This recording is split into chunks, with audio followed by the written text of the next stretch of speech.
So this is the second point, a set of PowerPoint slides for the MBA Educational Leadership, where we're talking about establishing hypotheses or research questions. This follows on from the first one where we talked about how you establish the focus. So a hypothesis stroke research question, what do we mean by that? Well, a hypothesis is some sort of proposition or statement that you can look to see whether it's true in practice. So you might see something going on, you're going to make a tentative supposition or an intelligent guess, and you then go ahead and see if you can test to see whether that's true.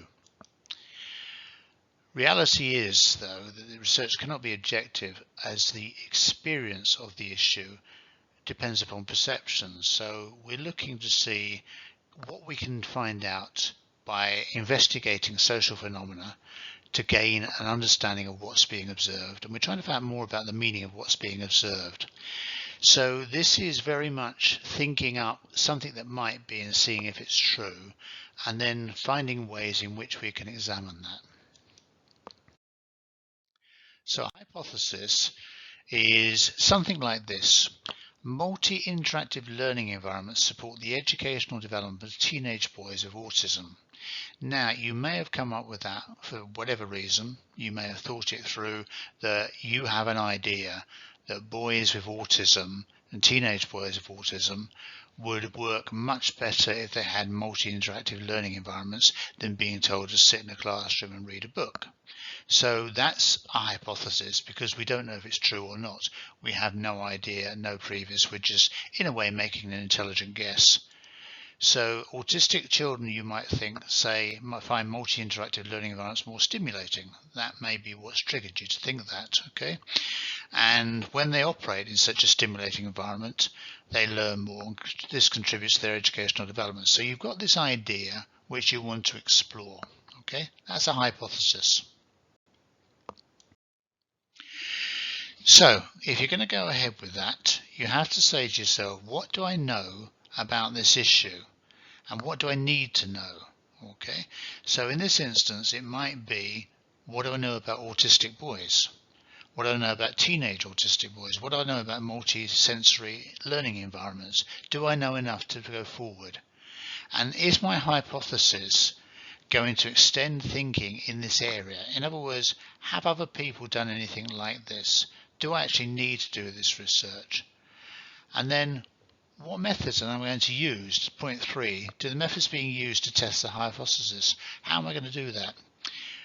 Now, that moves you into a situation where, okay, you've convinced yourself you want to go ahead, you want to try and test something out, see if it's there. Are you going to undertake this in such a way, that's point 4, that you avoid bias?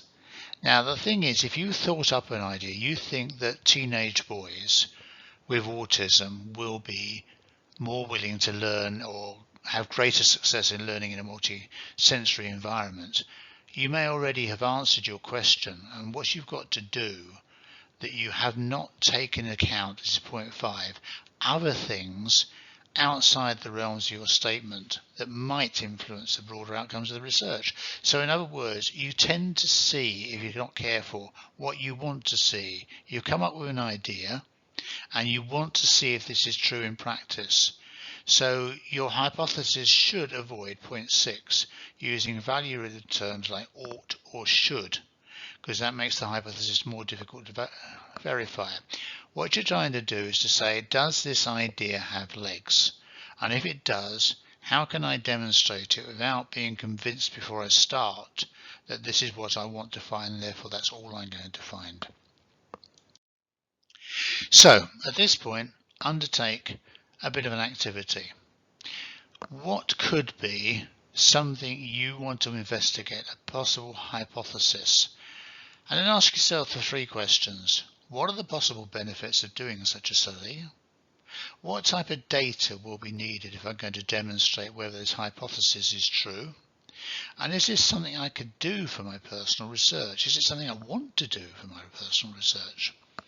So that leads us from hypotheses to trying to establish instead research questions. Now, research questions tend to emerge from something you have read or something you are aware of In other words, there's some data that exists anywhere. Okay, and what you want to do is to find out whether this data is sustainable in your situation. This topic, this issue is going to play out in your situation.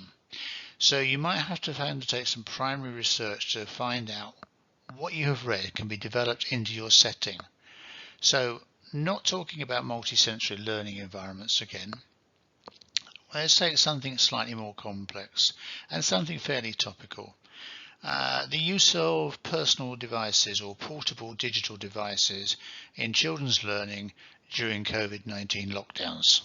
Okay, there's something that there should be some data. Are they actually learning as well as they should, as well as they could? Are they finding a way to learn more effectively, or are they, as people keep saying without providing any evidence, falling behind? Okay, so you need to recognize when setting a research question that your research question will be unique. Back to your focus. It's going to be about a concept, a space and time, which is the context, and a verb. And a good research question has got to be relevant to a chosen field of study. So in other words, we're not just grabbing something out of the air, there is something we can actually look at. Using that example of digital devices might be a good way forward. So here's some practical tips. Okay, is this question something that's interesting and something you want to extend your knowledge and understanding of? Because if you don't, it's going to be a chore. And the last thing you probably want at the moment is more chores to do. There are things you don't want to do. This is something you want to do. Second, is the question clear? Now, this goes back to focus as well. Ask the question, then say, am I only asking to look at one thing? Or am I doing the and? Okay? How well, point 3, is it possible to answer the question? And the answer is probably going to be somewhere along the way. You can shed some light on the issue, but given that you're going to be a sole researcher, it's unlikely you're going to be able to demonstrate, inverted commas, truth. Okay? So you may be able to provide some insights into what's going on. You need to look and say what sort of reading is required to answer the question. So you have to do some broad literature research and then to narrow down the question accordingly. Okay. Now, one of the things I say to many dissertation students is, right, good idea, but tell me once again, how many dissertations were you going to write? So in other words, don't be too ambitious. Some of the best studies are those that are so limited in their focus that you don't actually have to go too far to demonstrate what you're finding. What we're looking for in a good quality dissertation is thoroughness and justifiable conclusions. I'll come on to justifiable conclusions later. So is my question too broad or narrow? Question point 5. What do I need to answer the question? Now we're going to come across that a little bit more in the methodology, okay? And do you have a question that really only be answered by undertaking some research? So in other words, we're talking about gathering primary data. In other words, you're generating the data. Some of your research might be looking at what we call secondary data. In other words, data that already exists and doing some analysis of that. An example of that, I'm doing some work at the moment on multi-academy trusts. And there are every year, multi-academy trusts have to publish an annual report. And I'm analysing the content of those annual reports to try and see what the membership of the trust is in terms of the people who are in control, the members, and the board of trustees, i.e. the directors of the company, which is the trust, which a multi-academy trust is a limited company.